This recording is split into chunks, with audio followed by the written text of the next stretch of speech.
by. Check us out if you're in the LA area. So, I'm hearing horror movie, but I'm not hearing anything science fiction. So, are you a sci-fi fan? Do you like Star Trek? Do you know Star Trek? Absolutely. I'm, despite this wonderful nose that you see here, I'm actually a really big geek. I love sci-fi and fantasy. As far as Star Trek goes, I grew up on The Next Generation. I used to watch it with my mom growing up at night after school, and we'd always just watch the reruns. And so that's the generation that I brought up on as far as Star Trek goes.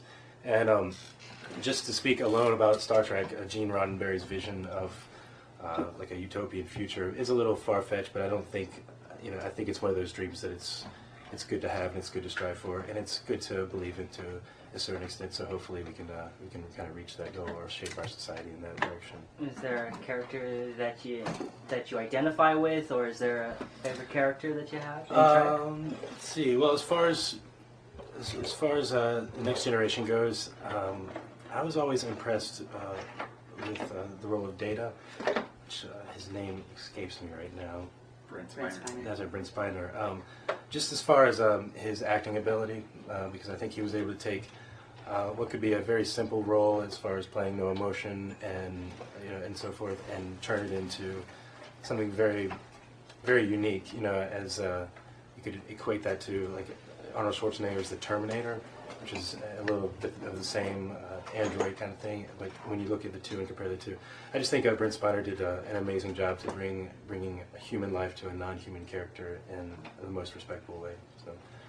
And so, what's your take on this new character for you? I mean, the audience knows Ro Nevin obviously for the last seven years. So it's kind of awesome seeing someone take this character, and it's a whole new series, a new actor playing this role. How do you feel about that, going into something that's already been pre-established and taking it, well, obviously will be in a new direction, series and character?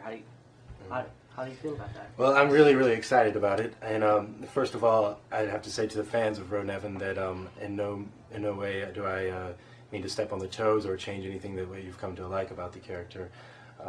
But I do want to take it into to my own direction, and I'm really excited to give him a clean slate with giving him the respect of his legacy that he's had so far.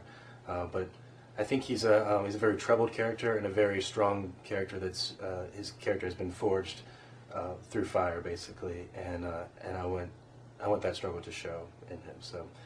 So it's on. That's what I want to say. It's on. Do you think we could get a shot of the Brandon compensator? I don't know. If they don't know about them, they'll know about them now. The Brandon McConnell compensators, TM, don't steal that idea.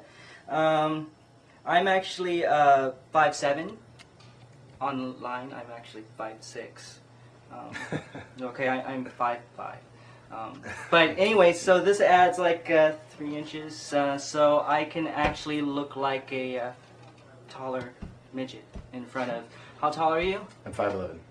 Jesus, why did we cast you again? We should have got like a 5'8" actor, someone just slightly taller. That's why I wear the shoes. We are now in our 3rd day of makeup. Several members of the crew have already died from exhaustion. It doesn't look like we're going to see any light at the end of the tunnel. We're forging ahead. Or it's actually about 200 degrees outside, and it's much better at being in air conditioning. But we did lose some people. We'll have a moment of silence for them later. I went old school on his makeup, the way John taught me to do in the very beginning, and to my eye, it looks pretty good, and it probably will work for the camera in there with the light. As you can see in this light, it's a little hot, but with the way the shadows are cast here, he'll be fine once he gets on camera. So this is probably about finished. We need to touch up his hair and get him on set, and he'll be ready to go. So here we are. We are on the set of what's Odyssey. Odyssey. Star Trek Odyssey. I've never actually been on this ship, Welcome. but thank you. So we've got a little blinky thing. So here we are. Oh my God, Ro, how do you feel? I feel great. I feel great. How was this whole process? How'd it go? Well, we ran into a few problems, but you have a great crew here, and everybody was really, really cooperative and helped make this a pretty easy experience. I look forward to making this transformation more in the future, too. So there you have it. We have Brandon McConnell. That's our new Ro Nevin. So it's time for us to get to work. Bye.